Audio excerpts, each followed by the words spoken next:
Hello दोस्तों, मैं हूं अक्की खान और आप देख रहे हैं my YouTube channel AK board videos. दोस्तों, जैसा कि आप सभी जानते हैं, कल यानी कि 1 फरवरी 2021 को मोदी सरकार की वित्त मंत्री निर्मला सीतारमण ने बजट पेश किया है।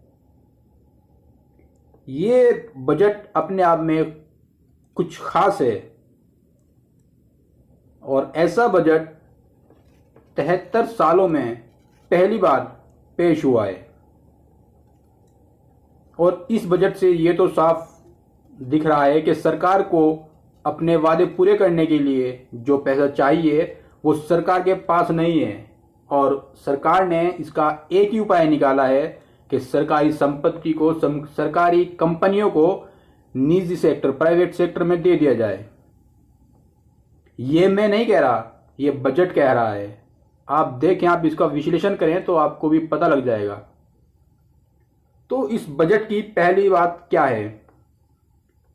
पहली बात ये 73 सालों में आजादी के बाद बजट 2021 का पेपर पर नहीं छपेगा, और ये स्वतंत्र भारत का पहली बार ऐसा बजट है जो कागजों पर नहीं छपेगा। ये मोदी सरकार ने फैसला लिया है। दूसरा,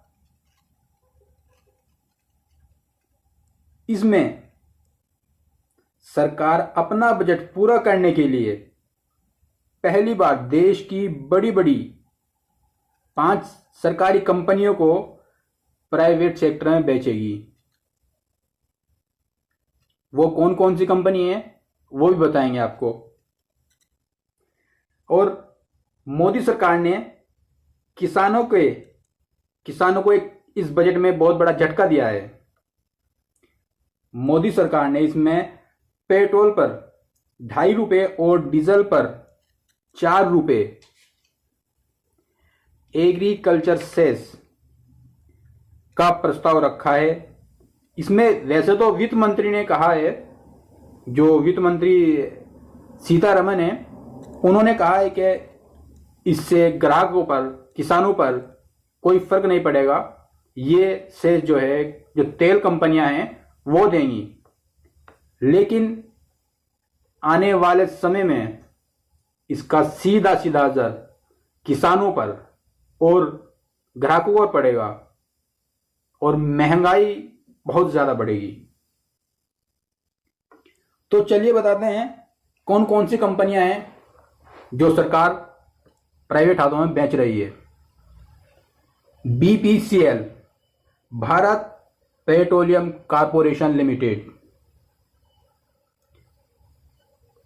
इस कंपनी के पूरे देश में 17,138 पेट्रोल पंप है, वो सब प्राइवेट हाथों में चले जाएंगे।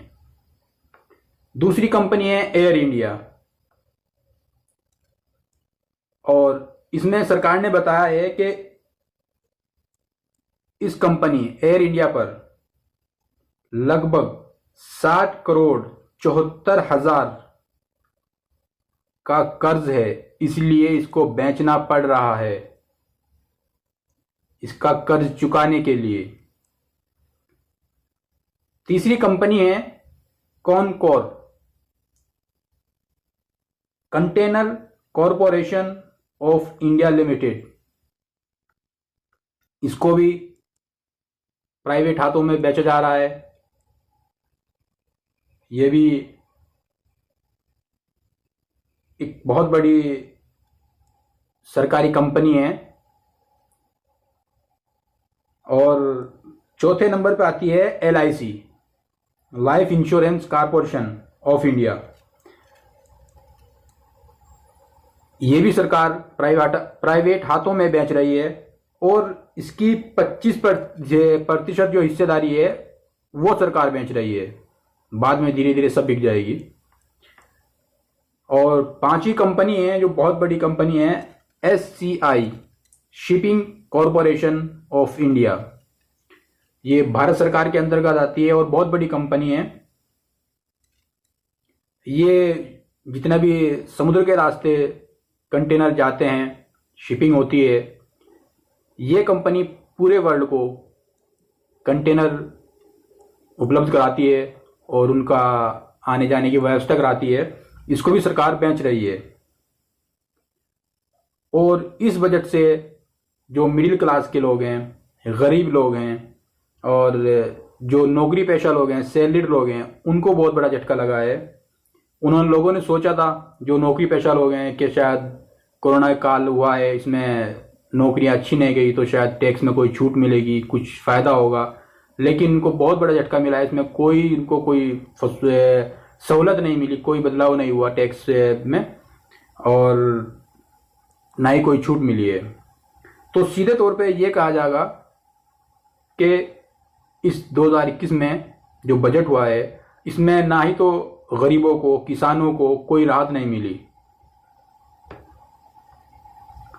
अब मोदी सरकार ये कह रही है कि इसमें ये गरीबों के लिए है, ये किसानों के लिए है, कोई इतना बड़ा बड़ा बजट पेश किया है ये, लेकिन कोई फ़ायदा नहीं है। सिर्फ इस बजट से महंगाई बढ़ेगी। जो इस बजट का एक आप अध्ययन करेंगे पूरे बजट का, तो सिर्फ और सिर्फ महंगाई बढ़ेगी, कुछ नहीं होगा।